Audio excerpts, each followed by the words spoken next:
Shalom, hari ini kita akan renungkan surat 2 Timotius pasal 3, teksnya ayat 10-17, dan sudah dibagi dua paragraf. Paragraf yang pertama ayat 10-11. Timotius telah mengikuti ajaran Paulus dan telah mengikut penderitaannya, dan Timotius tahu bahwa Tuhan telah melepaskan Paulus dari segala penderitaan. Paragraf yang kedua ayat 12-17.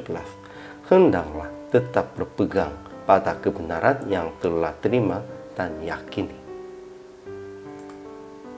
Kesimpulannya, Timotius sudah tahu tentang Paulus sebab dia melihat hidupnya dan mendengar ajarannya.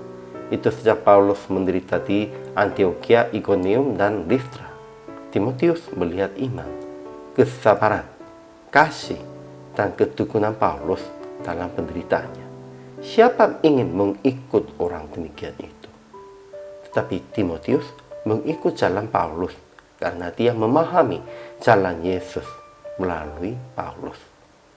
Jadi Paulus berkata, hendaklah engkau tetap berpegang pada kebenaran yang telah engkau terima dan yakini, dengan mengingat orang yang telah mengajarkannya kepadamu. Itu Paulus dan ibu nenek Timotiusnya. Ajaran tentang Allahnya, pertama, Tuhan telah melepaskan Paulus dari segala pencobaan dan penderitaan. Kedua, kitab suci yang Tuhan karuniakan dan inspirasikan itu memberi hikmat kepada kita dan menuntun kita kepada keselamatan oleh iman kepada Kristus Yesus. Segala tulisan yang diilhamkan Allah memang bermanfaat untuk mengajar, untuk menyatakan kesalahan, untuk memperbaiki kelakuan, dan untuk mendidik orang dalam kebenaran. Ketiga, hendaklah berpegang pada kebenaran yang telah terima dan yakini, dengan selalu mengingat orang yang telah mengajarkannya kepada kita. Itu dua-duanya perintah Tuhan. Ajaran tentang manusianya, pertama, Paulus telah mengajar Timotius dengan cara hidupnya, penderitaannya, imannya, kesabarannya, kasihnya, dan ketekunannya. Tetapi sebenarnya bukan mengajar tentang kehidupan sendirinya. Itu tentang Tuhan menyertainya. Dia mengajarnya itu. Kedua, Timotius telah belajar dari kehidupan Paulus dan telah ikut menderita penganiayaan dan sengsara seperti yang telah Paulus derita di Antioquia dan di Iconium dan di Listra. Ketiga, setiap orang yang mau hidup beribadah di dalam Kristus Yesus akan menderita aniaya, sedangkan orang jahat dan penipu akan bertambah jahat, mereka menyesatkan dan disesatkan.